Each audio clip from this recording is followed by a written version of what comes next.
Perfecto. Buenas noches a todos los asistentes. De antemano les queremos agradecer por el tiempo. Desde Valentec estamos muy enfocados y queremos realmente apoyar con la educación médica continuada en estos momentos desde la hipercolesterolemia familiar, heterocigota y homocigota. Es por eso que el día de hoy, en conjunto con la Asociación de Cardiología Colombiana, organizamos esta charla con los dos speakers que consideramos pueden brindarnos una información realmente importante y una experiencia importante en el tema. Para iniciar vamos a tener al doctor Álvaro Ruiz, doctor en medicina de la Universidad Javeriana, especialista en medicina interna de la Universidad Javeriana, especialista en hipertensión arterial, LASH, magíster en epidemiología clínica en la Universidad de Pensilvania y la Universidad Javeriana y actualmente profesor titular de la Pontificia Universidad Javeriana en Bogotá.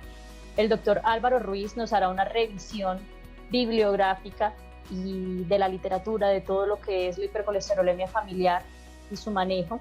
Y posteriormente seguiremos con una presentación de casos de hipercolesterolemia familiar por el doctor Rafael Campo, especialista en cardiología clínica, coordinador del Grupo de Trabajo de Lípidos de la Sociedad de Cardiología Colombiana, director del Registro Colombiano de Hipercolesterolemia Familiar y miembro del board de la Asociación Red Iberoamericana de Hipercolesterolemia Familiar.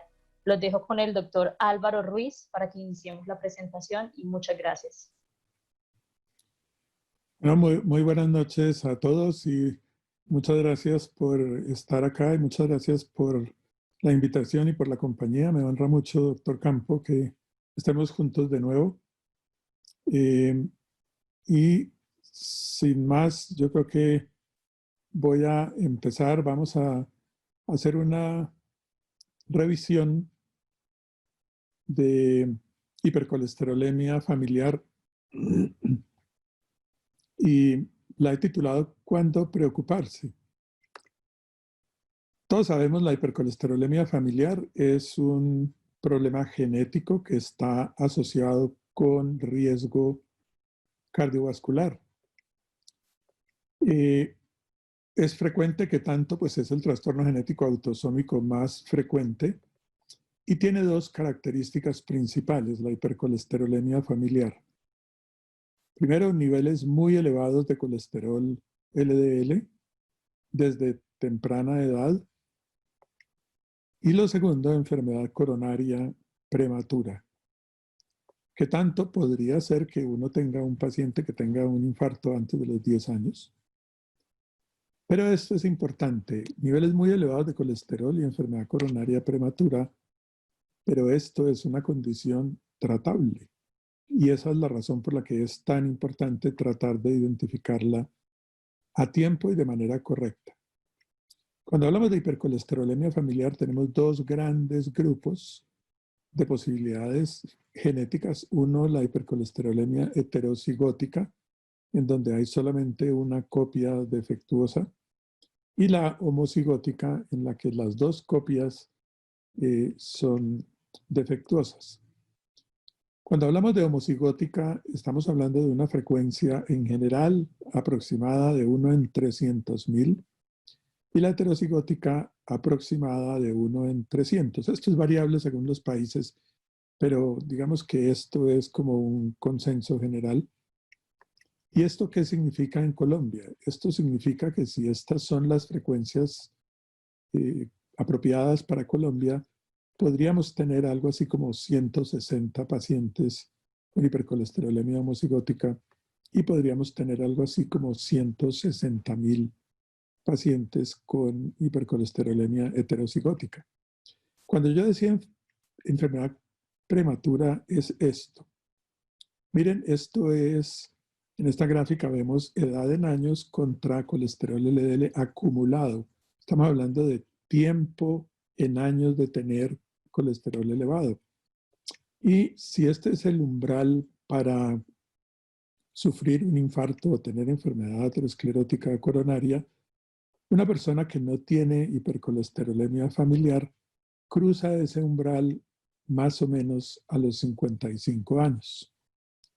Una persona que tiene hipercolesterolemia heterocigótica puede cruzar ese umbral a los 35 años y una persona que tiene la hipercolesterolemia homocigótica puede cruzarlo a los 12,5 años. A eso se refiere la enfermedad coronaria prematura, que se va corriendo hacia edades más tempranas la aparición de la enfermedad coronaria. Ustedes van a ver, yo voy a ir haciendo unos resúmenes parciales que van a salir con fondo azul. Y el primer resumen parcial es: la hipercolesterolemia familiar se caracteriza por hipercolesterolemia severa y enfermedad coronaria prematura.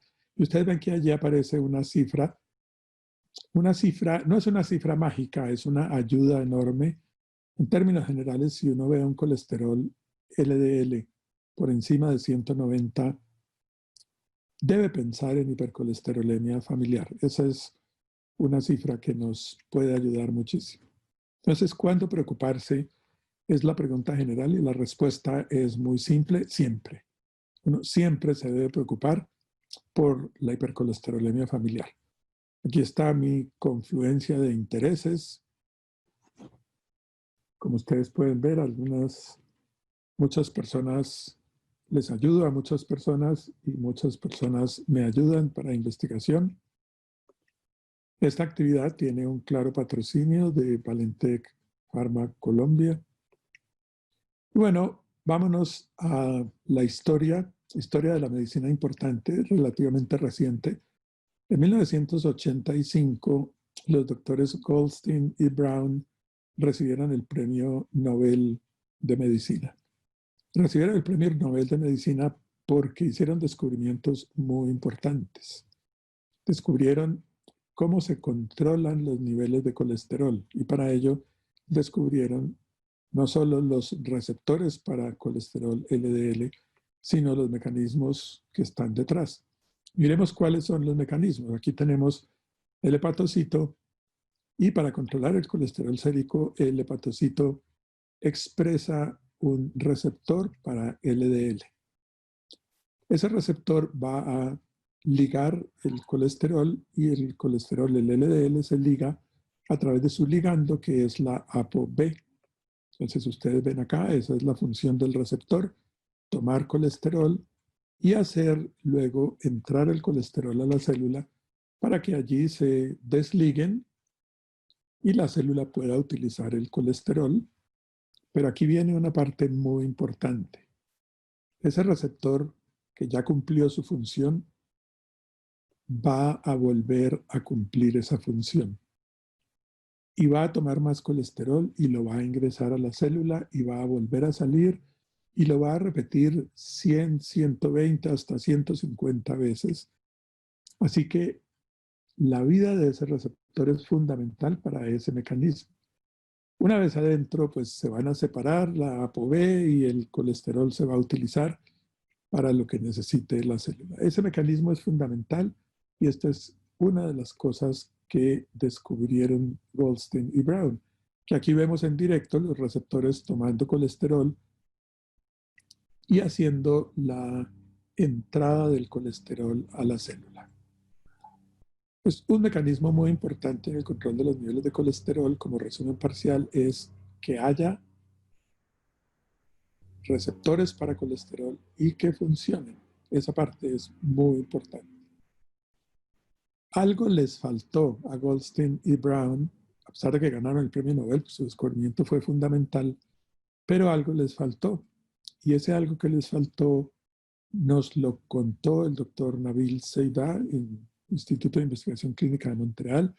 Fue un descubrimiento interesante que hicieron él y su equipo de algo que faltaba. ¿Cómo lo descubrieron? Con personas que tenían una mutación en un gen, pero básicamente la idea es que había un pequeño elemento que faltaba para completar el panorama. Aquí tenemos el receptor, el hepatocito, y el elemento que faltaba era esta proproteína convertasa de subtilisina-quexina, que vamos a llamar PCSK9, que está allí esperando, tiene producción intracelular, pero sale y fuera de la célula. Miren qué es lo que va a hacer. Cuando se expresa el receptor para LDL y el LDL se une a través de su ligando, la PCSK9 también se puede unir a ese complejo. Y cuando se hace la entrada a la célula del complejo, que ahora es el receptor más la PCSK9 y el LDL, se van a separar el colesterol y el receptor. Y recuerden que habíamos dicho que el receptor era muy importante que volviera a salir porque tiene que cumplir su función. Bueno, pues resulta que la PCSK9 tiene una función particular y es la de controlar los niveles de receptores. Cuando la PCSK9 está unida a ese receptor, no permite que el receptor vuelva a salir. Y ese receptor es destruido en el interior de la célula. Así que ese receptor al que se le unió PCSK9 va a perderse y el organismo va a perder ese mecanismo de control. Eso era lo que faltaba. ¿Qué va a ocurrir entonces? Pues lo que va a ocurrir es que se va a acumular el colesterol en el exterior porque no hay mecanismos para ingresarlo y la célula va a percibir que no hay colesterol, entonces va a aumentar su producción. Ahí está el mecanismo de producción del mecanismo fisiopatológico de la hipercolesterolemia. Miren acá, este es el funcionamiento normal de los receptores. Están recibiendo colesterol y lo están ingresando a la célula. Pero vamos a suponer que los receptores son defectuosos o el ligando es defectuoso. Podría pasar, incluso en algunos casos, puede pasar que no haya receptores. Y si no hay receptores, o los receptores son defectuosos, o la ApoE defectuosa, va a empezar a acumularse colesterol en el exterior, pero además habíamos dicho que el interior de la célula va a percibir que no hay colesterol suficiente y va a empezar a producir colesterol. Y aquí está el mecanismo completo de una hipercolesterolemia familiar en la que no hay receptores. Obviamente el aumento de colesterol, de los niveles de colesterol LDL en la sangre va a llevar a que sea mucho más fácil que penetre en el espacio subendotelial y por supuesto va a llevar a que sea más fácil que haya aparición de enfermedad aterosclerótica. Otro mecanismo importante entonces en el control de los niveles de colesterol es no solo que existan los receptores y que funcionen, sino que se puedan preservar, que no haya destrucción de los receptores. ¿Qué hacemos si tenemos una persona con colesterol elevado? Las estatinas siguen siendo nuestra herramienta básica principal, no hay duda. Se ha demostrado claramente su efectividad, se ha demostrado claramente su seguridad y las estatinas, en términos generales, nos sirven muy bien. Son la primera herramienta. ¿Cómo actúa la estatina? Bueno, pues la estatina lo que hace es, ustedes ven esa estructura grande, enorme, azul, esa es la reductasa de la HMG-CoA. La HMG-CoA es una precursora del colesterol y para que se pueda producir colesterol, la HMG-CoA debe entrar al receptor que tiene la HMG-CoA reductasa y allí adentro, por una acción de la NADPH, esa HMG-CoA se va a romper y va a salir un precursor directo del colesterol. Luego es importante que la HMG-CoA pueda entrar al receptor de la reductasa. Sin embargo, la estatina lo que hace es que se mete en el espacio destinado para la HMG-CoA. Y una vez que llega la HMG-CoA, el receptor está ocupado, luego no se puede producir colesterol. Ese es el mecanismo por el cual la estatina baja los niveles de colesterol. Inhiben entonces la reductasa, realmente es un bloqueo, lo que hacen, disminuye la producción de colesterol y secundariamente se aumenta la expresión de receptores para LDL, lo cual lleva también a disminución de los niveles séricos de colesterol. Así que sus dos mecanismos en este resumen son reducción de la producción de colesterol y aumento de la captación del colesterol. ¿Cómo se usa la estatina? Se debe iniciar cuando sea necesaria. se debe ajustar rápidamente según la meta. Esto es muy importante. Debemos ajustar rápidamente la estatina según la meta que hayamos establecido. Y la estatina se mantiene para siempre. Para siempre. La estatina, una vez que uno la inicia, debe mantenerla. Es muy frecuente, todos ustedes saben, que los pacientes le digan a uno: doctor, tomé 3 meses ese medicamento, pero después cuando lo suspendí otra vez se me subió el colesterol. Claro, porque la estatina no se suspende. Sin embargo, a pesar de que la estatina nos ayuda tanto, no siempre es suficiente su efecto y puede necesitarse medicación adicional. Entonces, las estatinas siempre en la dosis necesaria para llevar a la meta y de ahí en adelante para siempre. Si la estatina que vamos a escoger es igual a cualquiera, miremos si son iguales las estatinas. Este estudio, Stellar, evaluó el efecto de las estatinas sobre el LDL y miren, ahí está el efecto de pravastatina de 10, 20 y 40 miligramos, su capacidad para bajar el colesterol. Miren cómo simvastatina, cualquier dosis de simva baja más el colesterol que pravastatina. Miren cómo cualquier dosis de atorvastatina baja más el colesterol que cualquiera de las anteriores y cualquier dosis de rosuvastatina baja más el colesterol que las anteriores. Aquí vemos, si trazamos esta línea, que claramente podemos dividir las estatinas en 2 grupos. Las estatinas que llamamos de alta potencia, rosuvastatina y atorvastatina, que son las que más bajan el colesterol, y las otras. Cuando necesitamos bajar el colesterol, ¿cuál utilizamos? Depende de cuánto necesitamos bajar el colesterol. Si necesitamos reducciones moderadas, podemos usar cualquiera, pero si necesitamos reducciones significativas, tenemos que usar una de las 2 que llamamos de alta potencia. Así que hay estos 2 grupos según su capacidad, rosuvastatina y atorvastatina, las llamamos de alta potencia, las 2 dosis mayores de cada una de ellas, y las demás estatinas. Si la estatina de alta intensidad no es suficiente, pues agregamos ezetimibe. El ezetimibe tiene un efecto muy interesante y es que permite la eliminación del colesterol micelar que hay en el intestino porque evita su reabsorción. Como evita la reabsorción, el colesterol micelar se elimina. El colesterol micelar, por estar en forma micelar, es decir, cubierto, protegido, no produce efectos adversos, por eso se tolera bien el ezetimibe. Y el ezetimibe baja el colesterol porque hace que se elimine colesterol micelar. Sin embargo, si se disminuye la reabsorción, el hígado aumenta la producción de colesterol. Entonces, si usamos ezetimibe y una estatina, eso es lo que llamamos inhibición dual, el ezetimibe hace que se elimine más colesterol micelar por el intestino y la estatina bloquea el aumento de producción que el hígado tiende a hacer, por eso sirven tan bien. Así que si tenemos un paciente a quien debemos llevar a la meta, le usamos una estatina de máxima potencia en la dosis máxima y no logramos la meta, podemos agregar ezetimibe y nos va bastante bien.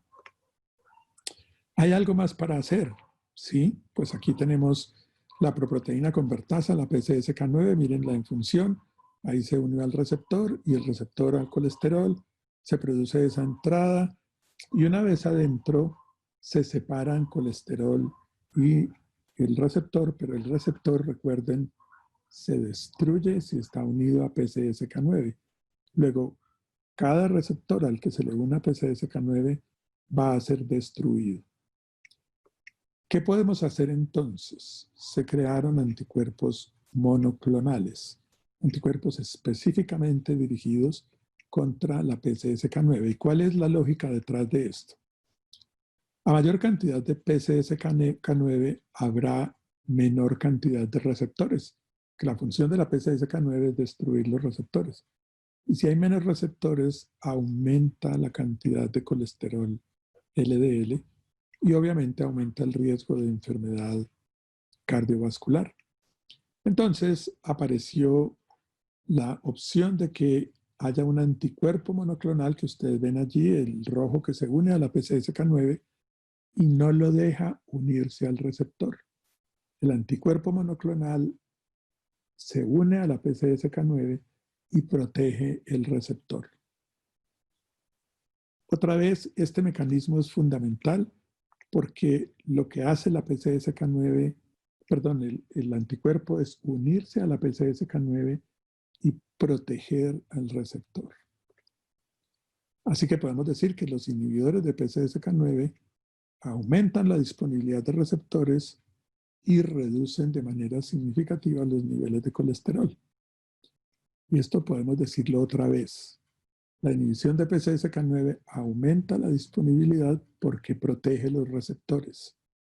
Es importante que tengamos esto en mente porque si hay receptores para proteger, los inhibidores de PCSK9 los protegen. Si no hay receptores para proteger, no hay efecto de los inhibidores. Entonces, ¿qué pasa si el paciente no tiene receptores?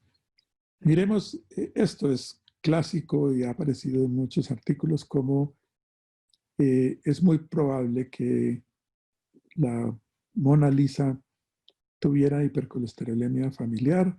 Ustedes ven que posiblemente tenía San Tomás y posiblemente tenía santelasmas. Bueno, ella murió a los 37 años, luego eso podría significar que tal vez sí tenía una hipercolesterolemia familiar. ¿Y cuál es la idea? Es un trastorno autosómico dominante. La mayoría de los trastornos son dominantes y el más frecuente que está en el cromosoma 19 es el trastorno en el cromosoma, en el receptor. ¿Y cómo es la clínica? Habitualmente la hipercolesterolemia no produce síntomas ni signos, a no ser que consideremos la enfermedad coronaria como un signo o un síntoma, pero habitualmente no. Puede haber depósitos en varios sitios que son visibles. De hecho, son macrófagos que estamos viendo. Los santomas y santelasmas son visibles, pero no son muy frecuentes y no es lo que debemos esperar en términos generales. Que la frecuencia de estas alteraciones, aunque cuando aparecen son muy obvios, no necesariamente aparecen siempre. Su presencia ayuda muchísimo, pero su ausencia no descarta el diagnóstico. Miren, aquí están. Son relativamente claros cuando existen. Y el arco corneal es también un signo muy interesante que aparecen tempranamente, pero de nuevo pueden no haber ni signos ni síntomas. Puede haber santomas o santelasmas, puede haber arco corneal, pero lo más importante es que hay valores elevados de colesterol. Miren la distribución con la dispersión de los valores en una persona normal, valores de colesterol, esto es colesterol sérico total. Miren lo que ocurre en la hipercolesterolemia heterocigótica, miren los valores en la homocigótica. Ustedes ven que hay una separación muy clara y a más alto colesterol, mayor es la probabilidad de que haya hipercolesterolemia homocigótica. Ahora miren el número de receptores efectivos para colesterol. Esto es la persona normal, esto es la persona con hipercolesterolemia heterocigótica y esto es una persona que tiene hipercolesterolemia homocigótica. No todos son así, pero hay un buen porcentaje de homocigóticos que no tienen receptores y eso tenemos que tenerlo en mente para el tratamiento. Así que pueden haber signos y síntomas, pero siempre hay hipercolesterolemia, generalmente con valores por encima de 190 e incluso pueden ser mucho más altos. Hay unos criterios diagnósticos que no voy a revisar, que ustedes conocen, la tabla existe, se conoce muy bien. Estos son los criterios de las clínicas neerlandesas y hay un puntaje que nos da diagnóstico de certeza o de probabilidad de la enfermedad. Ustedes ven cuáles son las cosas que se tienen en cuenta: historia familiar, historia clínica, examen físico y los valores de colesterol. No quiero quedarme mucho en el diagnóstico, pero pues esta tabla es fácil de obtener y tenemos que pensar que para hacer diagnóstico de hipercolesterolemia homocigótica, pues se ha propuesto, si la persona tiene más de 500 pensémoslo rápidamente, aunque puede haber con menor valor, o si la persona tiene máximo tratamiento disponible y tolerable y todavía sigue con colesterol LDL por encima de 300, pensemos en hipercolesterolemia familiar homocigótica, sobre todo si ambos padres tienen hipercolesterolemia sugestiva de hipercolesterolemia familiar, sea un LDL por encima de 190, o ambos padres tienen mutación, o si aparecen santomas cutáneos o tendinosos antes de los 10 años de edad. Y fíjense que de último, en el diagnóstico de la hipercolesterolemia homocigótica está la confirmación genética, siempre y cuando esté disponible el test genético. Pero vamos a mirar por qué es más complejo todavía la clasificación del paciente. Aquí están las opciones. Aquí tenemos qué es lo que es normal. La captación de LDL es que el LDL se une al receptor, entra a través de esa vesícula de clatrina, se utiliza dentro de la célula y el receptor vuelve a salir. Esto es lo normal. ¿Qué cosas pueden pasar? Puede ser que el receptor tenga mutaciones. Miren el receptor. Ese receptor es anormal o no hay receptor. Así que si es anormal o no hay receptor, no hay manera de que sea ligado el colesterol, luego no puede haber ingreso. Puede pasar también que aunque el receptor esté bien, el problema sea del ligando. Miren que ahí el ApoB es defectuosa y no se puede hacer la unión. Podría pasar incluso que haya exceso de PCSK9 y por exceso de PCSK9, la PCSK9 agota los receptores y entonces los receptores se están destruyendo. Entonces, estos son los defectos genéticos que se han encontrado. El más frecuente, de lejos el más frecuente, la mayoría de los trastornos que encontramos son en el receptor, en el gen que codifica para el receptor de LDL. Puede pasar también en ApoB, puede ser también el gen PCSK9, es menos frecuente, y hay un trastorno genético en un adaptador del receptor para LDL, que es el único de esos trastornos que no es dominante. Este es recesivo. Pero si ustedes ven, entre el gen de LDL y el de ApoB, están la grandísima mayoría de los defectos, con un porcentaje bajo para PCSK9 y menos frecuente el del adaptador. Se han identificado muchas mutaciones para LDL, por eso el diagnóstico generalmente necesita un panel completo. Gen ApoB es mucho menos variable y lo mismo pasa con PCSK9. Ahora, esto como resumen, las mutaciones pueden estar en el receptor, la más frecuente, en ApoB, PCSK9 o el adaptador del receptor. Recuerden, esto en azul son los resúmenes de lo que voy diciendo. Entonces ahora miremos, la hipercolesterolemia familiar puede manifestarse como heterocigota, hay una copia del gen defectuoso, la frecuencia 1 en 500, 1 en 200, habíamos dicho en promedio 1 en 300, la frecuencia de infarto es alta y se baja a la edad de 60 a 65 años, y pueden aparecer entre los 40 y los 50 años, y la homocigota, que es cuando están las dos copias del gen defectuoso, la frecuencia es mucho más baja, 1 en 1.000.000, 1 en 300.000, pero la frecuencia de infarto, que es alta, es mucho más temprano.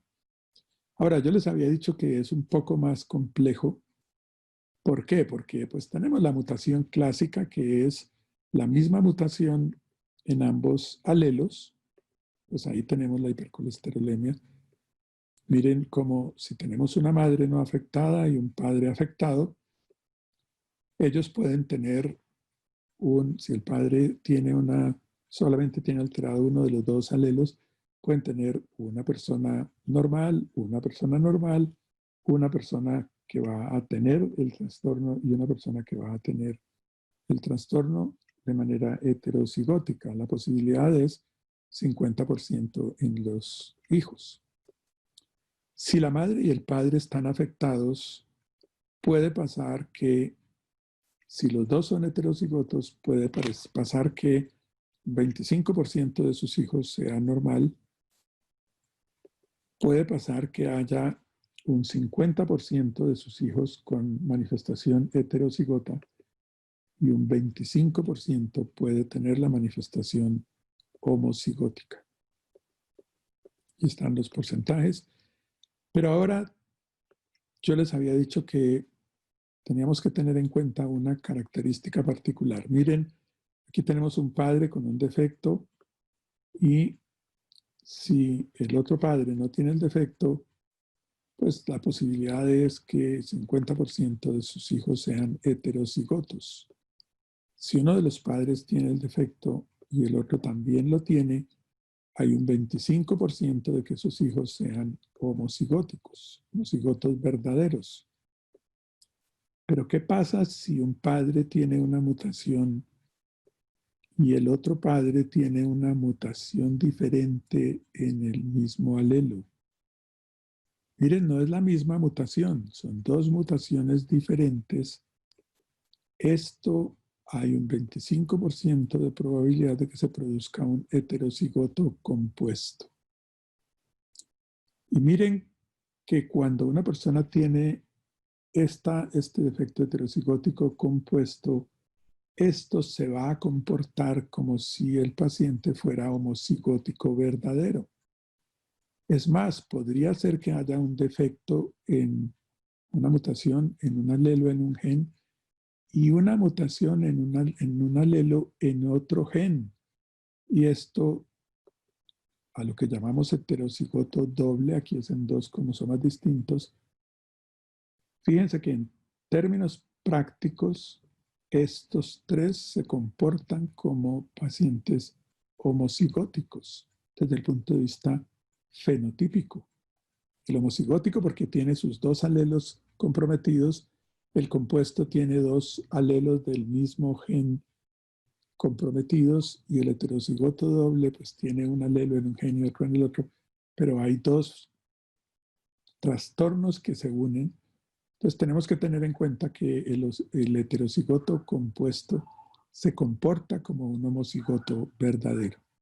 Esto es muy importante de tener en cuenta. Así que según la mutación podemos tener pacientes heterocigóticos, homocigóticos, heterocigóticos combinados, mismo gen, dos alelos diferentes, heterocigóticos dobles, genes diferentes. Y fenotípicamente estos tres últimos pueden comportarse de la misma manera. Vamos a mirar ahora la hipercolesterolemia homocigota.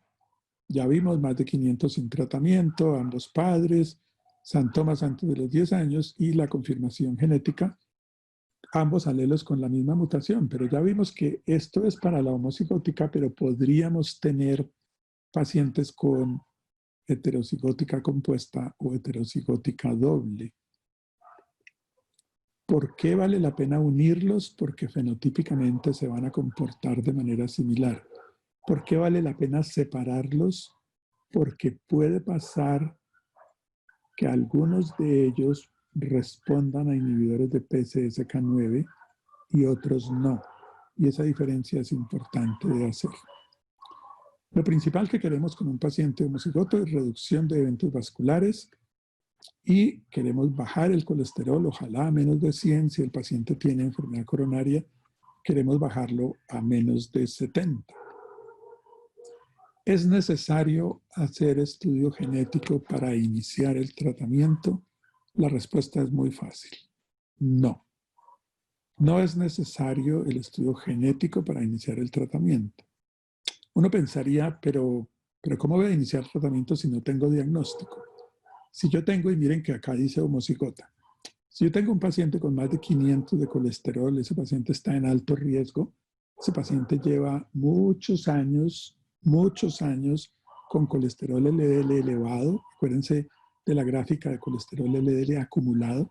Así que estos son pacientes que tienen muy alto riesgo. Estos son pacientes que necesitan tratamiento rápido. ¿Es indispensable el estudio genético para iniciar el tratamiento? No. es ideal tenerlo para ajustar el tratamiento, para estudio de la familia, para precisión, para avanzar el conocimiento, pero no para iniciar el tratamiento. Este punto es muy importante. Si lo logramos, perfecto. Si podemos hacer el estudio genético, perfecto. Pero tenemos que pensar que nuestros pacientes merecen nuestra atención y merecen nuestra atención de manera rápida y efectiva. Así que no es indispensable tener el estudio genético. ¿Cómo se inicia el tratamiento? Y aquí vamos a responder una inquietud que alguien pueda tener.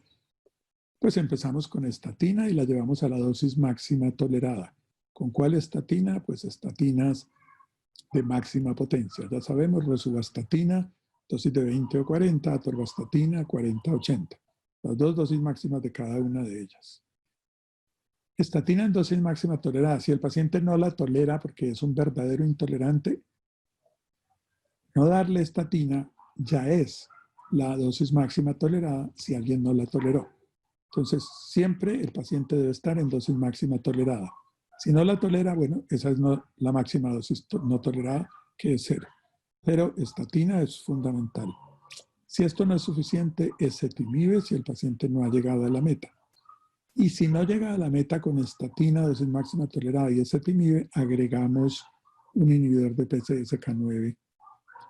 Y alguien diría, pero ¿cómo? El inhibidor de PCSK9 solo le sirve si tiene receptores, porque su función es proteger los receptores. Y si no existen, esta es una prueba terapéutica. Si no tenemos el estudio genético que nos confirme que el paciente no tiene receptores, le iniciamos el inhibidor de PCSK9, pero muy rápido revisamos la efectividad de esto. En 1 a 3 meses más hacia 1, en 2 meses podemos saber si sirvió o no el inhibidor de PCSK9. Si empezamos con 600 de colesterol, le iniciamos inhibidor de PCSK9 y el colesterol queda en 585, listo, está hecha la prueba y eso equivale a que hubiéramos hecho el test genético y hubiéramos sabido que este paciente no tiene receptores. Luego de una rápida revisión de efectividad, decidimos si el paciente se puede quedar en inhibidor de PCSK9 o si necesita otras opciones. Y por eso aquí es importante, porque la hipercolesterolemia heterozigótica combinada podría pasar que el paciente pueda responder a inhibidores de PCSK9. Por eso les decía que vale la pena unirlos para empezar tratamiento, separarlos porque a veces pueden responder. Pero si con el inhibidor de PCSK9 no responden, claramente necesitamos otras opciones. Y aquí está la idea, o el paciente tiene receptores defectuosos o no tiene receptores. Hacer aféresis de LDL es una opción, no es tal vez la opción más fácil. En Colombia sé que se empezó a hacer aféresis de LDL. Hay muy pocos casos en los que se haya hecho. Hasta donde tengo conocimiento, solamente un paciente, es posible que haya más, porque los filtros no son fáciles de conseguir. Realmente son costosos, pero bueno, eso es una opción. Obviamente, pues hay que hacer aféresis y hay que repetir la aféresis y el paciente debe permanecer en aféresis.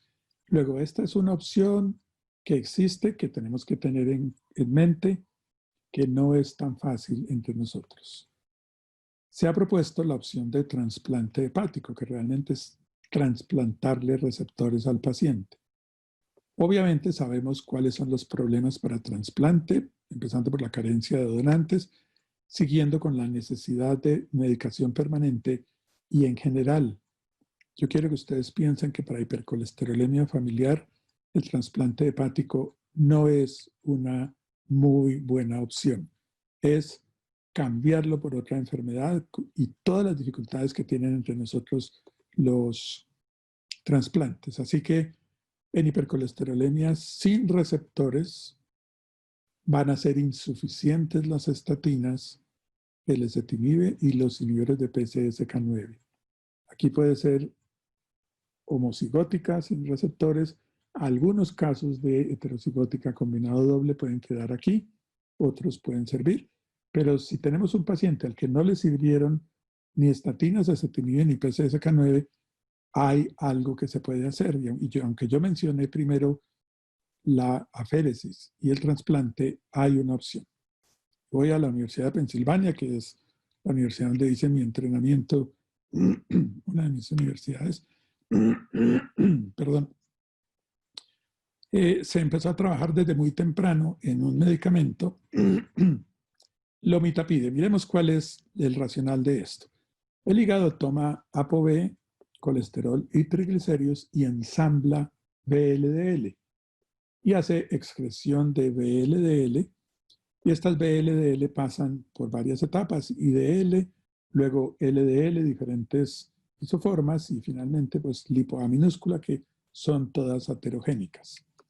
Si acortamos esto, cuando el hígado produce VLDL, el VLDL pasa por IDL y termina en LDL, y si lo acortamos todavía más, la producción por parte del hígado de VLDL va a llevar a la producción de LDL. Si nosotros tenemos hipercolesterolemia familiar homocigota, tenemos sin receptores o un paciente que no responde, tenemos que bajarle el colesterol y como no tiene receptores, tenemos que usar un mecanismo diferente. Bueno, ¿cómo hacemos para disminuir la producción de VLDL? Es acá donde para disminuir los niveles terminales de LDL aparece un medicamento que lo que hace es inhibir la proteína de transferencia mitocondrial de triglicéridos, que es la que se necesita para ensamblar VLDL. Esta proteína de transferencia mitocondrial de triglicéridos evita que se ensamble VLDL y el medicamento, miren que el MTTP, que es la proteína de transferencia mitocondrial de triglicéridos, está incluido en el nombre del medicamento. El lomitapide es el medicamento que hace esto, inhibe esa proteína de transferencia mitocondrial, evita el ensamblaje de las VLDL que se disminuyen y por lo tanto reduce de manera muy significativa el LDL. Entonces, sea que el origen sea producción a través del ensamblaje de kilomicrones o de VLDL, el lomitapide es muy efectivo. Miremos algunos estudios interesantes.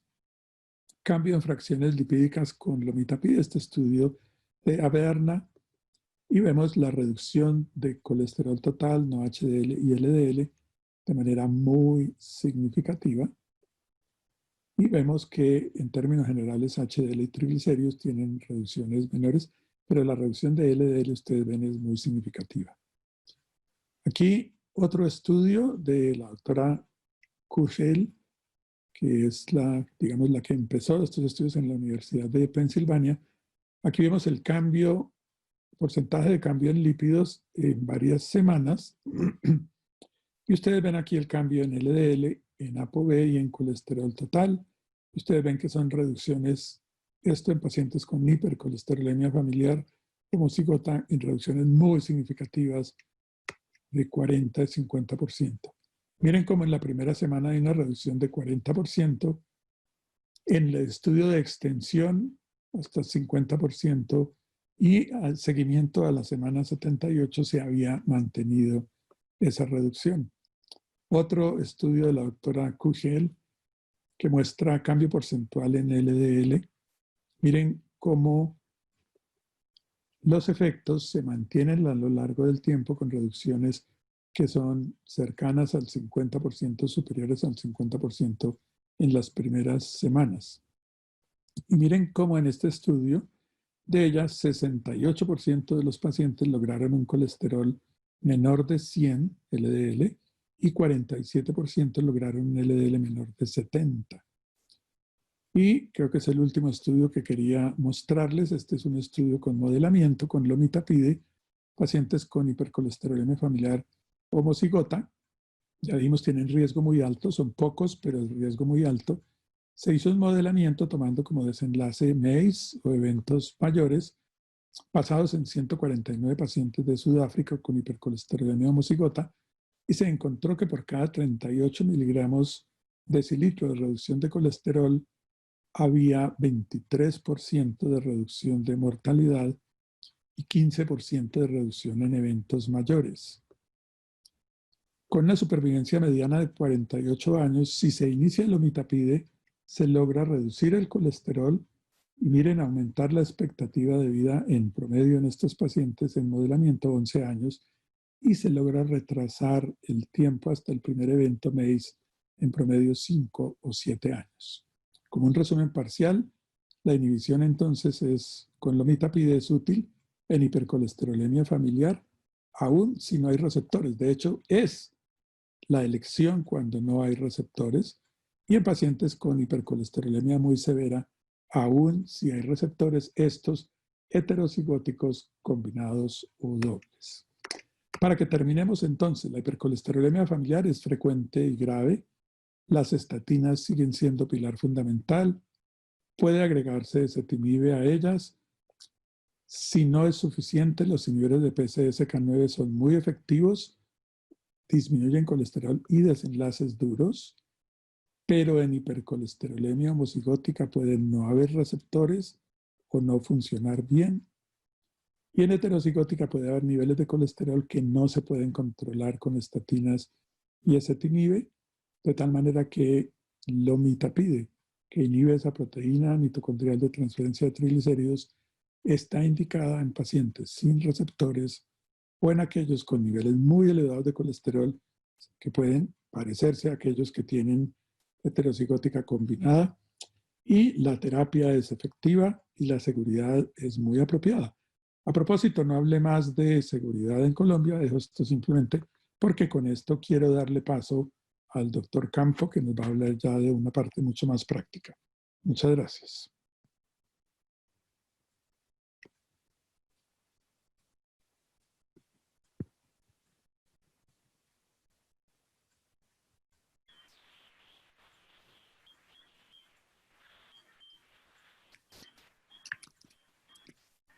Entonces, creo que... Buenas noches a todos, gracias por la invitación también y la participación a esta hora, un día difícil, sobre todo en esta temporada que sabemos hay muchas invitaciones de webinars y a veces quitarle tiempo a la familia es difícil. Pasamos a ver algo de lo que es un poco más el enfoque práctico, lo que es análisis de casos. Entonces vamos a hacer algo de lo que es aprendizaje basado en casos, para que todo eso que nos ha dicho el doctor Ruiz lo consolidemos un poco más. Esos son los conflictos de intereses. Y el primer caso, quiero mostrarles todo el espectro de lo que es desde la hipercolesterolemia común hasta los diagnósticos diferenciales principales, y en ese caso la hipercolesterolemia familiar. Es un paciente de 58 años, una vida usual, bajo estrés laboral, sin alimentación saludable en muchas ocasiones, y lo que tenemos unos valores de LDL de 177. Entonces, una de las cosas que tenemos que tener aquí en cuenta es a partir de cuándo empezamos a pensar en hipercolesterolemia común, otras hipercolesterolemias y para este caso familiar. Sobre todo que eso también depende de los antecedentes familiares que se tengan. Entonces, ese es un paciente que tiene 177 LDL. De pronto, para que piensen un poco quién le daría tratamiento de entrada, o si primero le dan tiempo a que le den dieta. Finalmente, el paciente recibió simvastatina. Esto, créanme que fue en el 2001, son datos de un paciente real. Y una de las recomendaciones de la esposa fue suspender la estatina. Entonces, vemos que es muy importante tener en cuenta todo lo que es esta campaña en contra de las estatinas que se tiene para muchos casos, y siendo, como lo dijo el doctor Ruiz, el tratamiento fundamental para la hipercolesterolemia. El paciente finalmente desarrolla enfermedad coronaria en el 2004 y le hacen una revascularización quirúrgica de 4 puentes. En un momento posterior tuvo un nuevo evento con necesidad de revascularización percutánea e implante stents. Para este caso, este paciente es Bill Clinton. Entonces vemos que lo que podamos intervenir, digamos, para esta persona que es, digamos, en su momento fue de alto valor social, El tratamiento de la hipercolesterolemia va a tener mucho impacto y sobre todo quien suspende este tipo de tratamientos cuando ya se instauran, cuando ya se corrigen todo lo que es estilo de vida que se pueda modificar, es necesario continuar indefinidamente con ese tipo de tratamiento.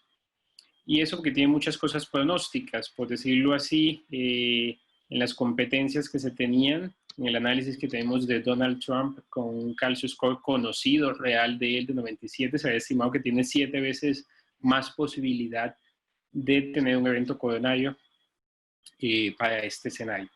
Entonces, nos pasamos del escenario de lo que es la hipercolesterolemia común a lo que es la hipercolesterolemia de base genética o las dislipidemias genéticas. Y les quiero mostrar, porque ese es un caso también de la vida real. Conocen el programa de Biggest Loser de pérdida de peso, en el cual a los obesos le colocaban un programa de entrenamiento y en ese escenario tenían mucho más, el que perdía más peso ganaba para este caso. Starting combined total weight is 847 pounds. Quiero que fijen esta cara del entrenador, porque no sé si ustedes conocen la historia, pero entonces imagínense, después de tanto esfuerzo, ese paciente solo bajó poco peso y digamos como que lamentablemente siente que lo que hizo no fue bueno y, como dirían popularmente en Colombia, me va a dar. Entonces, eso es para mostrarle que ese paciente, pensaríamos que fueron los dos muchachos, pero para este caso tuvo un evento de infarto en el gimnasio. Y aquí podemos ver la cara del que está haciendo el ejercicio, que pareciese que en ese momento le estuviese dando un infarto, pero realmente el que tuvo el evento fue el entrenador. El entrenador es Bob Harper, un conocido gurú de alimentación saludable, de ejercicio, fitness. Y esa foto es para mostrarle lo que sus fans le colocaban, básicamente que se mejorara. Y esto es después de un evento en el gimnasio, una persona saludable, alimentación totalmente saludable para lo que conocemos, de un evento de muerte súbita que fue recuperada en el gimnasio, necesitó asistencia de un DEA. Finalmente el paciente se conoció que tenía historial familiar de enfermedad coronaria. Y básicamente lo que tenemos en esta nota del doctor Stephen Nissen de Cleveland Clinic, en que eso pudo haber sido prevenido. Y en ese caso es de tener en cuenta que pasamos de un escenario de hipercolesterolemia común a algo que es totalmente prevenible. Y ese es uno de los mensajes principales, que estos casos que vemos ahora es para que se queden en la mente de ustedes y ver de qué forma los podemos llevar a la práctica, porque en una consulta normal, en una jornada semanal, podemos estar detectando al menos un caso de hipercolesterolemia familiar que por lo común lo dejamos pasar. Entonces, en este caso, les presento el segundo paciente, un paciente de 60 años, factores de riesgo usuales con sobrepeso, sedentarismo, padres saludables, quien tiene un evento de infarto a los 50 años con revascularización percutánea. Aquí un punto importante es que este paciente tiene una hipercolesterolemia que persiste, tiene un LDL de 211, le habían sospechado hipercolesterolemia familiar con un panel genético negativo. Entonces aquí en este escenario se hace un estudio ampliado y finalmente se logra determinar lo que es una hipercolesterolemia poligénica. Básicamente eso es para explicarle lo que pueden haber de cierta forma polimorfismos que aumentan por trastornos también del metabolismo del colesterol, ese riesgo cardiovascular sin que haya un componente monogénico, como ya lo mencionó el doctor, de los genes de ApoB, la proteína adaptadora, LDL receptor o la PCSK9. Entonces estas dan un mayor riesgo cardiovascular y es de pronto es un artículo reciente de abril en el que colocaba precisamente a partir del registro finlandés en que le hacen estudio genético de una base de 250,000 pacientes, algo cercano, le hacen estudios genéticos y hacen también una evaluación de lo que es el score de polimorfismos, para que en este caso es lo que es la hipercolesterolemia poligénica. Y en este caso, entre más tengan este score alto, da un mayor riesgo de tener eventos coronarios repetidos o enfermedad coronaria con eventos adversos mayores asociados. Entonces, esto es de tener en cuenta que la hipercolesterolemia familiar como mensaje principal la sospechamos cuando tenemos un LDL de más de 190. Eso es importante que lo tengan en mente y se lo lleven a la casa. Pero la correlación con mutaciones genéticas se mejora cuando el umbral se sube a 220. Tenemos un solapamiento entre los valores de LDL, de lo que es esa hipercolesterolemia común, que puede ser valores elevados, la poligénica, y digamos que pueden tener esos valores cercanos a lo que son 190, 210. El hecho es que es de tener en cuenta que también hay otra hipercolesterolemia que no es monogénica, que para ese caso también puede tener agregabilidad familiar. No tiene el patrón de herencia mendeliana usual heterocigota, en el cual un padre sano, un padre enfermo puede dar el 50% a sus hijos y se casa con una mujer sana, o dependiendo de los porcentajes si ambos padres son enfermos. Entonces, en este caso es de tener en cuenta eso porque es mucho más común y a veces lo dejamos pasar. Sobre todo que entre más alto tengamos el score, cuando el score de poligénica está por encima del 90%, la posibilidad de enfermedad coronaria asociada es muchísimo mayor y de nuevos eventos también. Pasamos un nuevo caso y ese es un paciente de 42 años que tiene antecedente de tabaquismo, artritis reumatoide, padres que tienen y tíos, en ese caso dislipidemia mixta, y el paciente tiene una enfermedad coronaria multivaso, en lo que sería una enfermedad coronaria prematura. Fíjense que tiene unos valores de hipercolesterolemia con LDL de 176 y unos triglicéridos de 419. También se le hace estudio genético de hipercolesterolemia familiar que fue negativo. Y para este escenario, el diagnóstico final fue una dislipidemia mixta familiar. Aquí es importante tener en cuenta porque hay patrones que dependen no solo también del LDL, aunque nos pareciese bajo. Con esos valores de triglicéridos nos está mostrando el colesterol no HDL. Y en este caso son las otras variables que también son aterogénicas, los otros componentes aterogénicos, VLDL, IDL, que aportan mayor riesgo cardiovascular. Entonces, cuando tenemos esto, más que pensar en hipertrigliceridemia, estamos pensando en dislipidemia aterogénica de mayor proporción que no se mide solo con el LDL. Entonces, eso también tiene un componente familiar bien establecido y es importante tenerlo en cuenta. Pasamos a otro caso y en ese quiero que se detengan un poco para que piensen. Paciente de 16 años, estudiante, sin factores de riesgo conocidos, que tiene padres con colesterol un poco alto, no mucho, y el paciente desarrolla xantomas y xantelasmas. Como lo dijo el doctor Ruiz, es algo específico de hipercolesterolemia familiar por lo común, aunque no absoluto, y nos ayuda cuando está, cuando no está, no descarta. Pero para este caso es un paciente de 16 años que tiene unos niveles de colesterol total de 657 y un LDL de 541. ¿Qué cosas aquí nos hace pensar que obligatoriamente para tener un componente homocigota, como es este rango de colesterol total mayor de 500 de LDL, nos hace pensar de entrada en enfermedad homocigota? Pero tiene unos padres que son de un colesterol aparentemente no muy elevado. Por lo común, se puede presentar la madre con hipercolesterolemia, el padre normal y unos niveles de homocigota. Lo primero que toca pensar es que si de verdad ese es el papá. Porque a veces se presentan casos y ya hemos visto en que hay que hacer estudio de paternidad. Pero en este caso nos hace pensar en una enfermedad recesiva. Entonces, esto es el comportamiento del paciente, unos valores iniciales de colesterol LDL de 570 con 2 meses de tratamiento que incluyó ezetimibe. El paciente, fíjense, bajó el LDL a 137. Entonces, ese no es el componente usual de lo que es la hipercolesterolemia familiar homocigota, porque como son de receptores muy escasos, el procesamiento de colesterol termina siendo muy poco y son receptores defectuosos de funcionalidad muy disminuida. Para este caso, son malos respondedores a la terapia convencional. Entonces, fíjense que finalmente a ese paciente le miden niveles de campesterol, de citosterol, y se hace un diagnóstico de citoesterolemia. La citoesterolemia es un diagnóstico diferencial de la hipercolesterolemia familiar homocigota, cursa también con xantomas, xantelasmas, usualmente son de presentación temprana, y corresponde a un defecto del transportador de citosteroles en el enterocito, que en este caso lo que hace es que aumenta un poco la absorción intestinal de colesterol, y en ese caso también aumenta los niveles, y también se ven los niveles de citosteroles que vienen de los fitosteroles, y esos pacientes son respondedores a ezetimibe, y esa es una de las claves diagnósticas. Como es una alteración recesiva, los padres pueden no tener una enfermedad claramente manifiesta, y esa es de pronto una de las claves diagnósticas.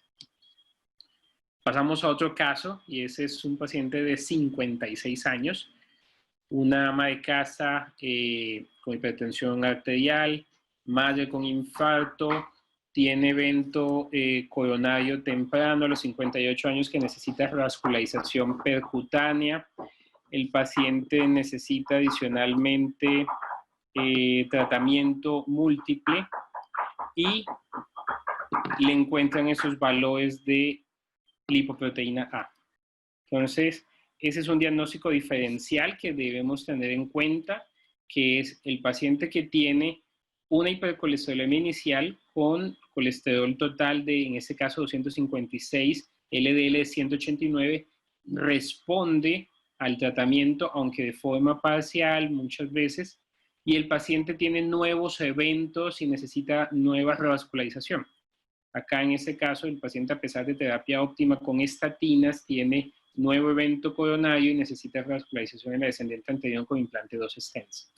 Entonces, este paciente finalmente tiene unos niveles de lipoproteína A que, digamos, son normales hasta 30 miligramos por decilitro. Cuando sobrepasan de 50 es donde más riesgo asociado se tiene, y entre más lo tenga elevado, mayor riesgo va a haber. Entonces, es una de las cosas porque la hiperlipoproteinemia A también se asocia a lo que es falta de respuesta en conseguir metas con las estatinas. Entonces es un estudio que es importante que lo tengamos en cuenta, está incluido en gran parte de los planes obligatorios de salud y es de, en general, fácil acceso, que a veces no lo pedimos y no tenemos tanta experiencia con ellos. Tiene un componente sobre todo que es similar al plasminógeno, y en esto, en el efecto biológico, una competencia, una inhibición competitiva que tiene, puede tener un efecto protrombótico, que es importante porque también tiene ese aumento de la posibilidad de casos de infarto. Y ese es un paciente de 44 años, ejecutivo, que es completamente vegetariano. Tiene un historial familiar de un tío, que en este caso tiene también enfermedad coronaria, pero esa es una persona que tiene ejercicio completo, 4 horas semanales, un estilo de vida muy saludable, peso ideal, no fuma, no toma, completamente vegano, bueno, que valga la redundancia, y el paciente tiene un evento de infarto. Aquí la mayor sorpresa termina siendo eso: ¿cómo es posible que yo, teniendo un estilo de vida saludable, tenga unos niveles de colesterol que para este paciente un total de 321? Y en este caso adicional tenemos también 253 de LDL. Y muchos de los pacientes que precisamente a veces nos llega a la consulta nos dice: doctor, es que yo hago dieta, y uno ve el colesterol LDL y sigue alto, y uno le dice: no, usted está haciendo trampa, es desjuiciado, no tiene una buena alimentación, y le manda más dieta. Entonces terminan siendo poco práctico, porque recordemos, el 75-80% del colesterol que tenemos en nuestro organismo es de producción endógena y está determinado por nuestra genética. Solo el 20% es ambiental y depende de la dieta. Para este escenario, el paciente que en este caso, a pesar de su dieta saludable, tiene hipercolesterolemia, nos indica una alta posibilidad que pueda tener algún componente genético, como es en este caso. Ese paciente finalmente se le diagnostica una hipercolesterolemia familiar heterocigota. Recuerden los valores de LDL, y tiene un historial también de enfermedad coronaria en la familia, enfermedad coronaria prematura personal. Entonces esto nos lleva a lo que es buscar los signos clínicos de depósito de colesterol, que vuelvo y les insisto, el no encontrarlos no significa que no tenga hipercolesterolemia familiar o que no nos oriente. El hallarlos nos aclara mucho.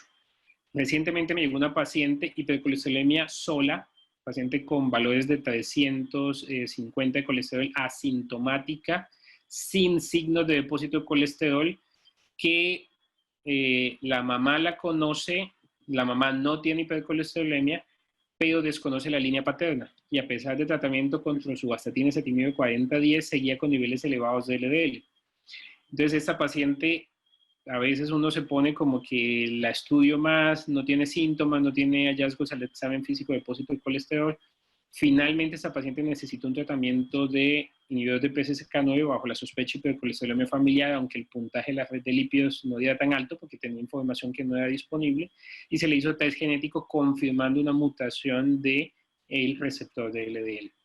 Entonces, esto lo digo porque las mutaciones para heterocigotas son tan frecuentes como 250 a 300, como ya lo habían dicho. Entonces, en este caso termina siendo algo muy frecuente en lo que nos vemos. Y eso es para mostrarle que examinemos a los pacientes, miremoslo a los ojos, detallemos el arco craneal. Los antelasmas son fáciles de ver. A veces dejamos pasar un poquito el arco craneal y a veces lo dejamos pasar un poco con la edad. Es importante que ahondemos en este examen físico porque nos puede dar muchas luces desde un comienzo con solo hallar unos signos clínicos de depósito de colesterol. Y eso es para mostrarle lo que son los mensajes para llevar a la casa. El umbral para diagnóstico de hipercolesterolemia común por lo general es menos de 190 LDL. Más de esto pensamos en hipercolesterolemia familiar, aunque les digo, mejora el rendimiento diagnóstico, sobre todo en la correlación genética, cuando es por encima de 220. Y cuando tenemos unos valores de LDL de más de 500, la sospecha claramente es de homocigoto, aunque el espectro clínico depende del tipo de mutación y si tienen algún componente de heterocigota doble, compuesto y según el tipo de mutación que se tenga.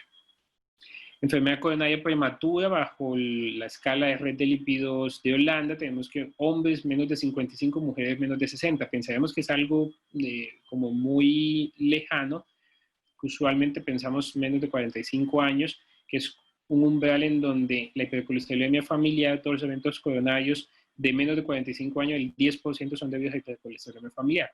Confirmada. Si tenemos un caso posible, puede ser hasta un 25%, y eso es a tener en cuenta porque termina siendo algo frecuente.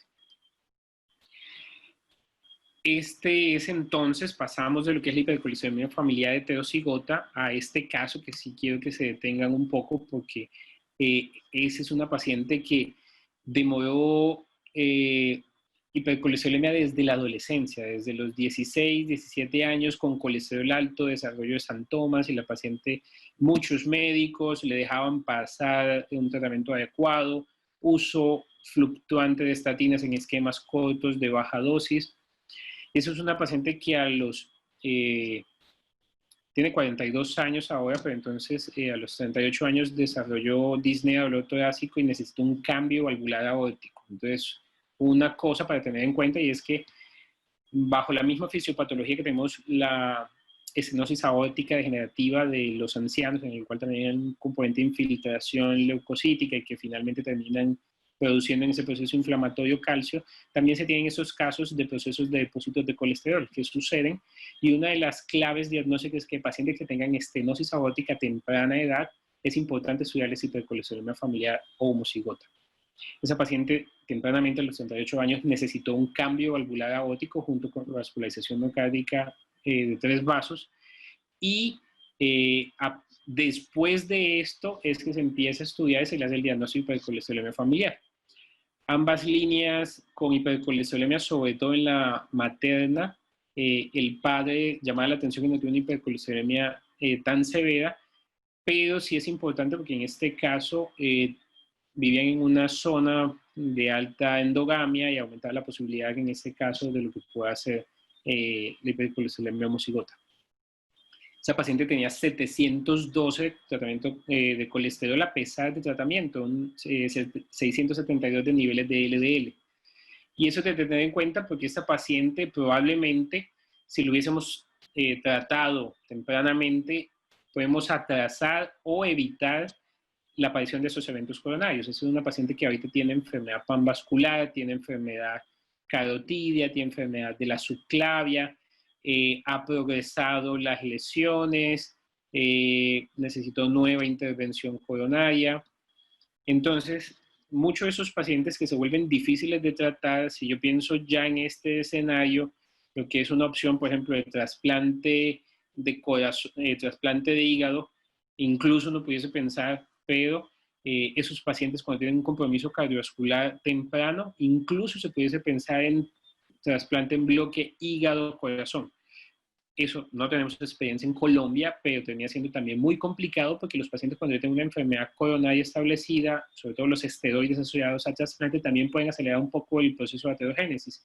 Y son pacientes que llevarlo a una cirugía de trasplante, en este caso combinada, puede ser mucho más riesgoso. Entonces, la idea es no dejar llegar a los pacientes tan lejos o tan avanzados de la enfermedad. Esa paciente se había hecho una prueba terapéutica con inhibidor de PCSK9, la cual fue fallida, tuvo básicamente niveles similares de colesterol, no bajó más de 10%, y ya se tuvo un diagnóstico genético de hipercolesterolemia homocigota de mecanismo de mutación alelo nulo, con pérdida completa de función del receptor. Entonces, esa es la paciente para mostrarles las imágenes de lo que es para este caso los santomas, que son unos santomas muy discientes, se los muestro en este caso para que graben estas imágenes y de esto puedan buscar, porque usualmente pueden ser mucho más pequeños y a veces los dejamos pasar. Importante adicionalmente es que cuando tengamos pacientes que tengan santomas en la superficie extensoras, pero sobre todo en la región interdigital pueden ser casi patognomónicos de lo que es hipercolesterolemia familiar homocigota. Usualmente se presentaron a temprana edad, segunda década de la vida, que para este caso vemos una paciente que ya llegó a los 42 años, cómo se manifiestan de forma mucho más marcada. Cosas a tener importantes, y lo que me gusta de este caso, que los santomas también pueden ser planos y también pueden presentarse en esa forma de lesiones en piel, que a veces pensamos en otras lesiones y esos pacientes muchas veces les hace el diagnóstico, bueno, pasan primero por el dermatólogo, lo mandan a patología y termina siendo diagnóstico el patólogo, que ni siquiera el dermatólogo lo sospecha. Y así me ha pasado con ciertos casos, pacientes que van a excisión de lesiones en el codo porque les molestan su funcionalidad por los santomas y terminan con patología haciéndonos el diagnóstico de hipercolesterolemia familiar. Esas son unas lesiones muy bonitas de lo que es santomas planos, que en este caso todo esto es depósito de colesterol. Y es importante porque esto, donde lo veamos, es algo que tenemos sospechar inmediatamente de hipercolesterolemia familiar homocigota. Las lesiones en los pies, recordar que los depósitos de colesterol para este caso sobre todo son las superficies extensoras. Y ese es otro caso, una paciente algo similar al anterior, solo que una enfermedad mucho más temprana, a los 33 años ya estaba revascularizada con cambio valvular aórtico, vascularización multivaso y requirió también cambio aorta ascendente proximal porque también tenía estenosis supravalvular. Y esta estenosis supravalvular es característica de los pacientes de hipercolesterolemia familiar homocigota. Entonces, miren esas lesiones tan marcadas que cuando compartimos con otros colegas se asombran un poco porque ellos nunca han visto casos así. Y sobre todo porque esto es producto de dejar avanzar la enfermedad. Entonces el llamado es a tener un diagnóstico mucho más temprano y un diagnóstico mucho más oportuno. Buscar los pacientes, sobre todo pedirles que a veces cierren el puño y que estiren un poco la muñeca para que de cierta forma puedan ser más evidentes. Y esas son otras formas de santomas que no solo son nodulares, sino estas formas verrucosas que también es necesario pensar en hipercolesterolemia. Esos son otros casos, y aquí para mostrarles la combinación de santelasma con arco corneal. En los niños, que también cuando se presentan son mucho más discientes de hipercolesterolemia homocigota. Los pacientes es necesario, como les digo, muchas veces desvestirlos y examinarlos completos, porque también pueden tener santomas planos y se nos pasa.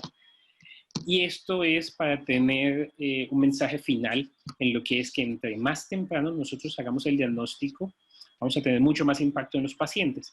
La hipercolesterolemia común, digamos que tiene un efecto para una presentación de eventos cardiovasculares por lo cotidiano en la sexta década de la vida, en este caso 55 años, que cuando intervenimos para la heterocigota, fíjense si lo hacemos temprano, tan temprano como los 10 años, en ese caso, casi que al final se intentan unir las líneas, entonces como si estuviésemos casi que igualando el riesgo cardiovascular a largo plazo de estos pacientes cuando los tratamos de forma agresiva y temprana. A diferencia si esperamos la mayoría de edad, como sucede muchas veces, que a veces hay temor en tratar a los niños, no sea igual ese riesgo y sobre todo cuando son homocigotas. Fíjense que esos pacientes tienen eventos cardiovasculares tan tempranos desde la segunda, tercera década de la vida.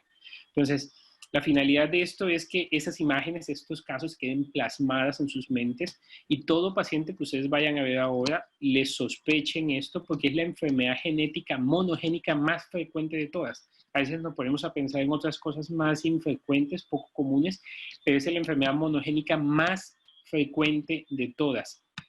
Tan frecuente, 1 en 250, que en una consulta cotidiana, como les dije, podemos estar viendo un caso semanal muchas veces. Entonces, el mensaje de esto es que tengamos un alto índice de sospecha. Para eso también les invito, la Sociedad Colombiana de Cardiología ha desarrollado lo que es, en conjunto con otras sociedades del país en Colombia, una vía clínica de uso de inhibidores que también se ha acompañado de una aplicación de utilización de inhibidores de PCSK9.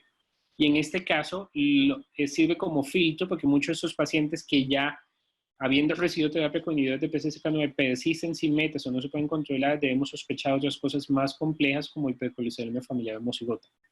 Y es de invitarlo a que descarguen la aplicación. Eso se hace a través de App Store o de Play Store. Y es básicamente una guía en lo que es ese paso a paso para tratar a esos pacientes con inhibidores, pero que a partir de ellos podemos sacar también una población que sean de hipercolesterolemia familiar homocigota. Posiblemente se les envíe un correo para llenar una encuesta, precisamente como para evaluación de esta aplicación a la que les invito a descargar. Sin más, les doy gracias a todos por su asistencia y espero que esto sea de utilidad para todos. Estamos prestos a contestar preguntas y a cualquier duda. Doc, preguntan que cuál es el nombre de la aplicación. Aparece como Vía Clínica Inhibidores PCSK9, IPCSK9, Vía Clínica IPCSK9.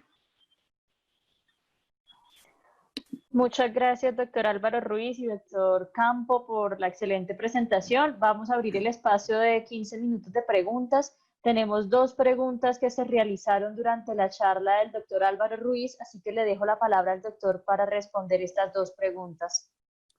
Sí, el doctor Álvarez hacía 2 preguntas que voy a responder brevemente. La primera, ¿cuál es la estatina de elección en pacientes con diabetes tipo 1 y dislipidemia?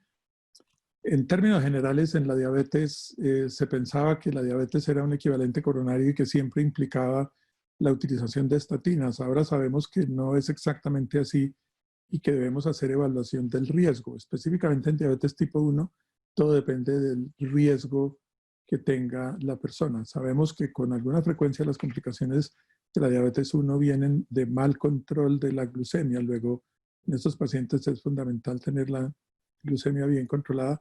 Y si hay necesidad de usar estatinas que se recomiendan no muy temprano digamos, no en niños, si hay necesidad de hacerlo por riesgo alto, las estatinas de alta intensidad están indicadas. La otra pregunta tenía que ver con hipertrigliceridemia en pacientes tratados con lopinavir, ritonavir. Sabemos que los pacientes que tienen HIV-Sida tienen riesgo aumentado cardiovascular, primero por la fisiopatología específica de la enfermedad, segundo porque algunas de las combinaciones de medicamentos que se utilizan pueden producir dislipidemia.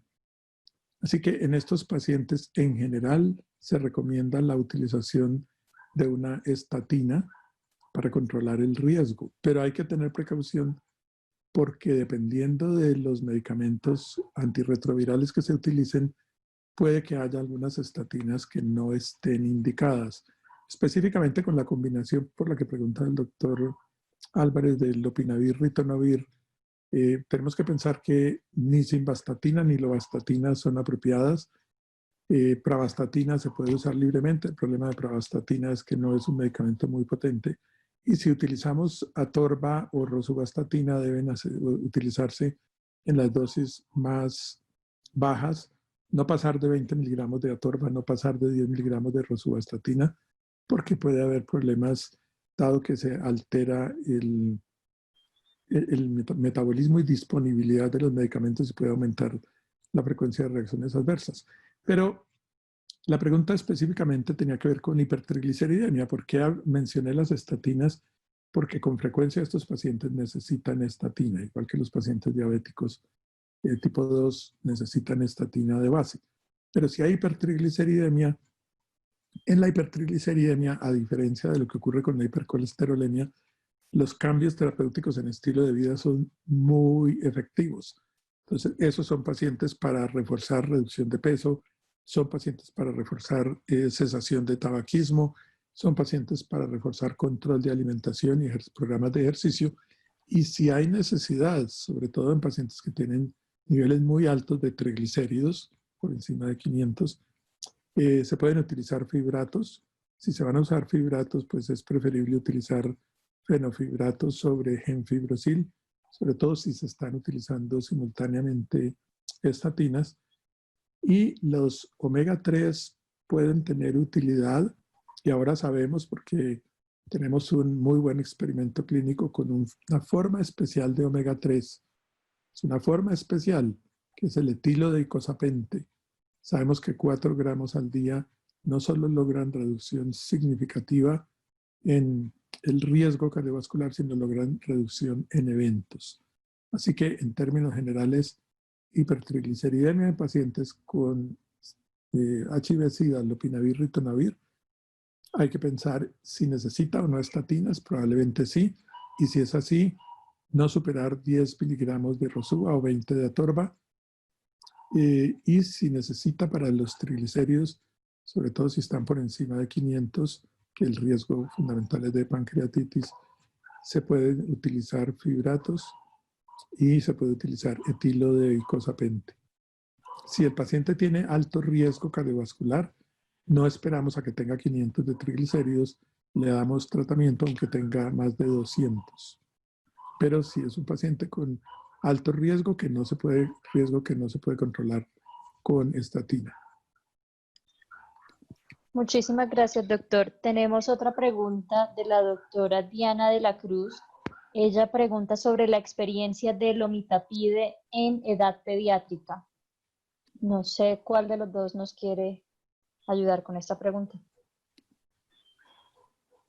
Por decirlo así, lomitapide en edad pediátrica no tiene una evidencia avalada por ensayos clínicos. Estaba en curso un ensayo que para efectos en ciertos países tuvo limitaciones en análisis de lo que es la parte más diseño para la regulación local, pero básicamente ante la ausencia de evidencia se ha conllevado al uso experimental, en ese caso off-label, teniendo para muchos de los que lo han utilizado, que he conocido, sobre todo a nivel local acá en Colombia, resultados que han sido significativos en reducción de niveles de LDL. En este caso es importante hacer una estrategia de lo que un entrenamiento en uso del medicamento, sobre todo porque esos pacientes no hay una dosificación clara y es algo que es de seguimiento estricto con dosis bajas de inicio y hacer un seguimiento muy estricto en esos pacientes. Pero digamos que pudiese utilizarse ante la ausencia de evidencia que lo contraindique, que para ese escenario sería como lo mejor disponible. Porque esos pacientes, recordemos que las opciones a utilizar en este caso sería aféresis de LDL, terapias de estatina que se utilizan usualmente después de los 8 años, y la evidencia con evolocumab, que es el único IPCSK9 que se utiliza en este caso para homocigotas de edad temprana, es desde los 13 años. Igual depende del mecanismo de mutación. Si es de pérdida de función completa, no valdría la pena utilizar evolocumab en este caso. Muchas gracias, doctor. En ese mismo orden de ideas, la doctora Carola Jaimes pregunta desde qué edad se debería iniciar el tratamiento en pediatría para hipercolesterolemia, tanto heterocigota como homocigota. Ya el doctor Campo acaba de responder en términos de inhibidores de PCSK9. La experiencia que hay es con evolocumab y hay experiencia a partir de los 13 años. En estatinas también hay experiencia y con estatinas se puede hacer tratamiento a partir de los 12 años con muy buena evidencia. Y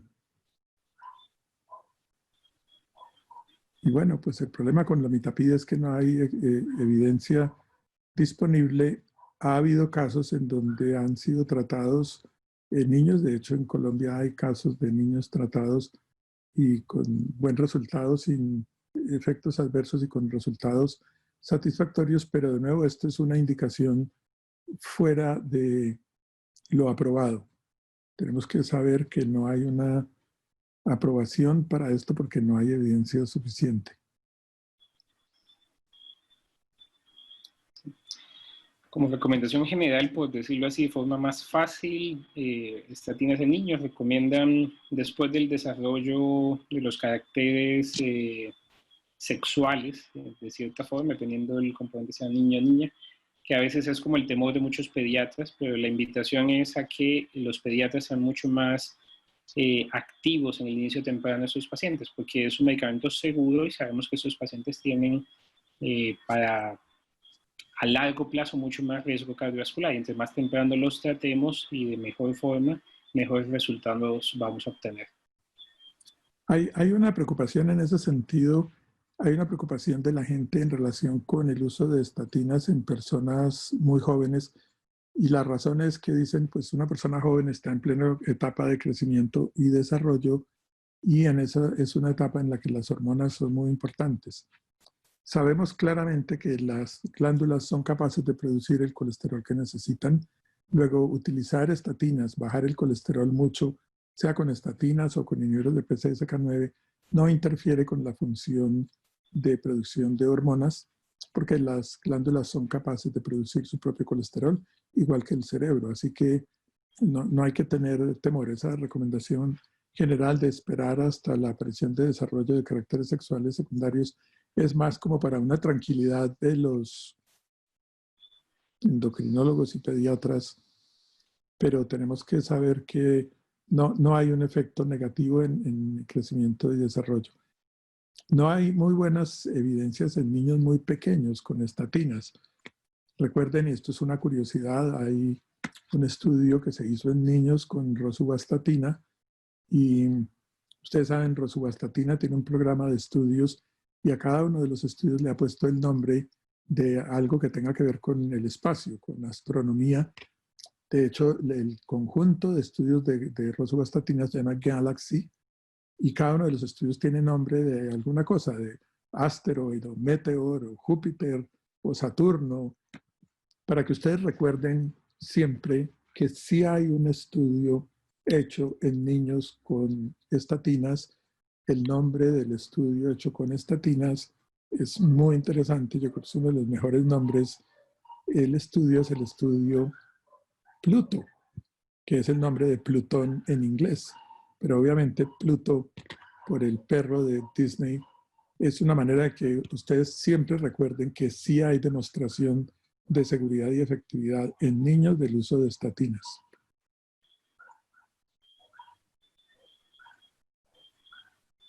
Muchas gracias, doctores. Ahora sí, ya tenemos las preguntas en nuestra sección de preguntas y respuestas, así que si quieren podemos seguir con una pregunta que hicieron desde Facebook. El doctor Osman Alberto Pérez pregunta, ¿cuál sería el manejo y la meta de un paciente con hiperlipoproteinemia tipo A? Por decirlo así, no hay, hasta ahorita se está en desarrollo una molécula que está con la finalidad terapéutica de hiperlipoproteinemia A, pero disponible en el momento no hay como terapia específica. Sí hay que tener en cuenta que los estudios de inhibidores pueden dar datos entre un 27-30% en reducción de LPA, entonces sería como una indicación off-label de ese paciente que, por decirlo así, tiene metas de colesterol no alcanzadas con unos valores no críticos para iniciar inhibidor, pero tiene también LPA alta, o es un paciente que tiene eventos recidivantes, otros factores asociados de muy alto riesgo, pudiese considerarse el uso de inhibidores como meta también de reducción del LPA, siendo off-label e indicación. Pero, a decirlo así, es la única opción en terapia para ese caso disponible. Es de recordar que si es en prevención primaria, esos pacientes a los que se le detecta LPA es importante que tengan aspirina y básicamente hacerle tratamiento con estatinas para sus metas de LDL y esperar los estudios ahorita de desarrollo de terapia contra LPA. Sí, para complementar en este momento, estoy completamente de acuerdo con lo que dijo el doctor Campo. Hay un punto importante y es, si tenemos un paciente que tiene hipercolesterolemia por LDL aumentado y además tiene LPA minúscula aumentada, ese es un paciente al que le va a ir muy bien con inhibidores de PCSK9 porque hasta ahora, pues, como mencionó el doctor Campo, es el único medicamento que ha demostrado tener impacto significativo. Entonces, no estaríamos tratando la LPA per se, pero estaríamos aprovechando que el inhibidor de PCSK9 tiene esa capacidad de reducción significativa de LPA y recordemos que la LPA es claramente es una fracción pequeña como de LDL y no solo es aterogénica, sino que es trombogénica. Esa es una partícula particularmente peligrosa porque es aterogénica, porque es una LDL y además es trombogénica. Así que vale la pena intentar controlarla. Pero por ahora, pues afortunadamente para nosotros no son frecuentes los casos en los que el trastorno aislado sea LPA elevada. Por ahora no tenemos eso. Muchas gracias, doctores. La siguiente pregunta es, ¿qué opinan sobre inclisiran sobre el estudio Orión? Inclisiran es una molécula muy prometedora y de pronto les pongo un poquito de contexto. Es un mecanismo que actúa sobre la PCSK9, pero no dependiente de inhibidores de anticuerpos monoclonales, sino nucleótidos antisentido. El escenario base es administración para este caso, que sería hasta cada 6 meses. Entonces es lo que había planteado un poco el doctor Brandwall en su momento, que si la falla cardíaca podía ser prevenida con inyecciones anuales como vacunas contra la aterosclerosis, teniendo en cuenta que la causa más común de cardiopatía global es la enfermedad coronaria. Y de pronto nos vamos acercando a esas terapias que ya terminan siendo de administración un poquito más lejanas, que ya no son cada 2 semanas, sino o mensuales, sino cada 6 meses, con unos resultados, digamos, que son en porcentajes bastante buenos, aunque no superiores a los inhibidores de PCSK9. Tocaría ver la parte de costos y un poquito lo de la tolerabilidad. Pero los resultados han sido positivos en los ensayos clínicos que se llevan hasta ahora. Se están ensayando ahí también hipercolesterolemia familiar, también en jóvenes que están en curso, y es prometedor. No lo tenemos disponible y esperemos a ver cómo en qué terminan los resultados.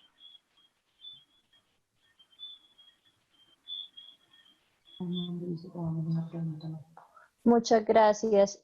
También nos preguntan para el doctor Rafael Campo, una vez se encuentra un LDL mayor a 190, ¿qué pruebas se deben solicitar específicamente para confirmar o descartar hipercolesterolemia familiar? Pregunta el doctor Osmar Alberto Pérez. El abordaje básicamente termina siendo haciendo una lista de chequeo para lo que es los antecedentes del paciente y los antecedentes familiares. Entonces, en la parte familiar es muy importante porque yo puedo tener un LDL de 200, pero si no tengo historial familiar, esa probabilidad de la enfermedad genética se cae. En la parte personal, importante lo que es la edad de inicio de la hipercolesterolemia, entre más temprana y mayor niveles, mayor posibilidad de hipercolesterolemia familiar. Y ya cuando yo hago esta sospecha con el cálculo de la probabilidad clínica, utilizando por ejemplo la escala de lípidos de Holanda, me orienta hacia lo que es confirmar la enfermedad como tal. Es necesario primero haber descartado causas secundarias. Por ejemplo, hipotiroidismo, síndrome nefrótico, hepatopatía grave. Es necesario tener un buen control de la parte de ingesta de alcohol, ver si hay otros tratamientos asociados, medicamentos, esteroides, incluso lo que puedan ser terapias hormonales, que a veces pueden influenciar un poco, y es buscando causas secundarias primero. Cuando no se tengan, ahí sí hacer una sospecha mucho mayor. Y después de eso es importante que el paciente se le haga un estudio de búsqueda de aterosclerosis subclínica según el riesgo que se determine. Finalmente, si es posible, hacer un panel genético que al menos incluya los 4 genes básicos de lo que es PCSK9, receptor de LDL, proteína adaptadora y ApoB.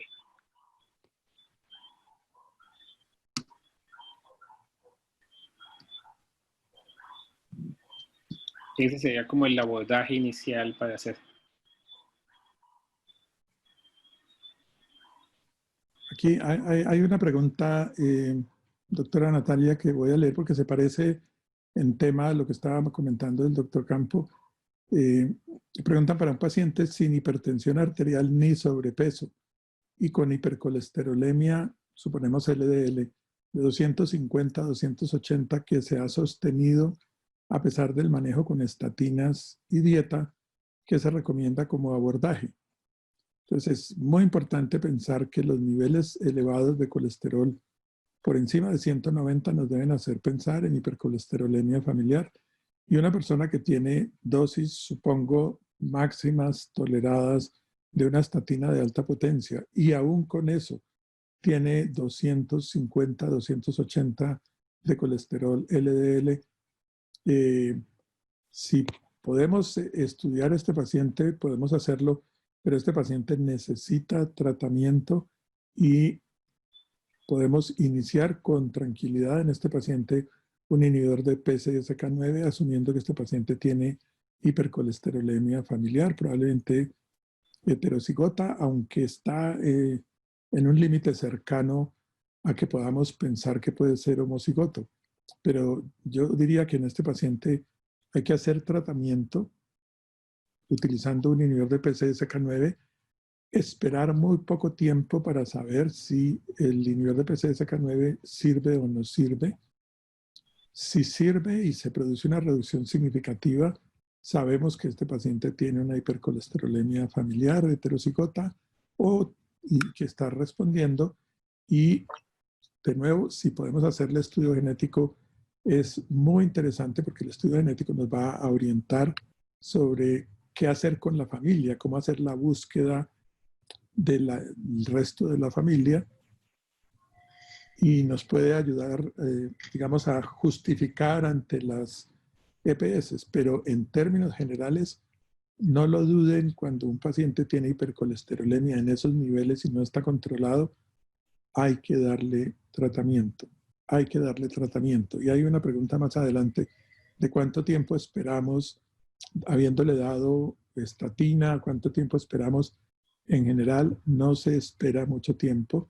Recuerden que el inicio de un inhibidor de PCSK9 puede ser una prueba terapéutica y si yo empiezo, no debo dejar pasar más de 2 meses para hacer un nuevo control. Si el paciente se controló o está bajando de manera significativa, sé que me puedo quedar tranquilo con esa terapia.